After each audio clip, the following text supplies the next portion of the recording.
Moving on, Amazon founder Jeff Bezos is the latest billionaire CEO to meet with the president-elect at Mar-a-Lago.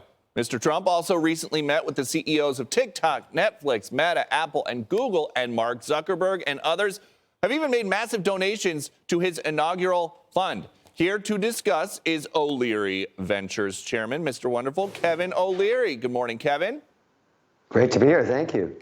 So a few hours after Donald Trump met with Jeff Bezos, he posted on Truth Social, "Everybody wants to be my friend." Do you think Jeff Bezos really wants to be Donald Trump's friend? He certainly wants to be in sync with what Trump is thinking, because Trump, by every measure, has a majority mandate, and he's going to rule supreme for at least 2 years until the midterms. And that includes tech, that includes social media, which you've been talking about this morning.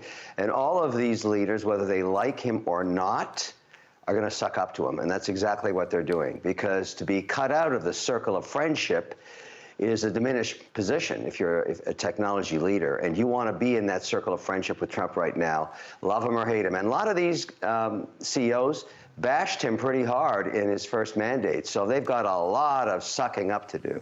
And it feels new. Were these CEOs not sucking up to Joe Biden?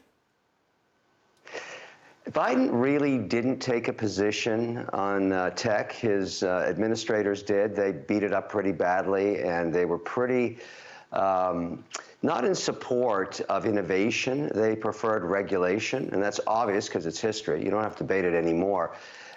That was Khan and the rest of them. But with Trump, it seems more that the idea, and this really stems from something Doug Burgum said recently, the czar of energy, but it extends to every sector. He said he would rather innovate than regulate. And that gives the new tonality to the Trump administration. I think it's a good thing. I think America's always innovated its way out of trouble. We don't need to regulate ourselves into it, and that's what's happening now. We don't want to diminish our competition. And as we see these CEOs, I spend a lot of time in West Palm Beach these days just watching these motorcades go across the causeway. How would you rate the level of jealousy that these CEOs have of Elon Musk? Well, Musk brings something to the table that many of them don't have. They've all been very successful.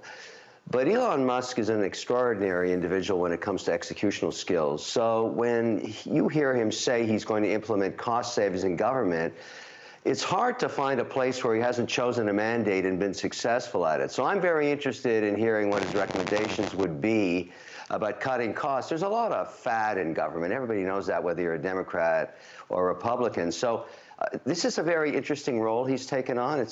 And I think it's going to yield some fruit. And I think some of these recommendations are going to be acknowledged by the president, who will give him executional ability to implement them. So I don't see anything wrong here. I don't care what side of the fence you're on, red or blue or independent. You know government is dripping with fat, and it's your tax money funding it. And we hear all these Democrats now talking about how Elon Musk is a billionaire who's bending the ear of Donald Trump. He did get Trump to go to a SpaceX launch and support him there, but he still has not convinced Trump to get up early every day and post on X. That could come, though, at some point. Thank you, Kevin O'Leary. Take care. I'm Steve Ducey. I'm Brian Kilmeade. And I'm Ainsley Earhart. And click here to subscribe to the Fox News YouTube page to catch our hottest interviews and most compelling analysis.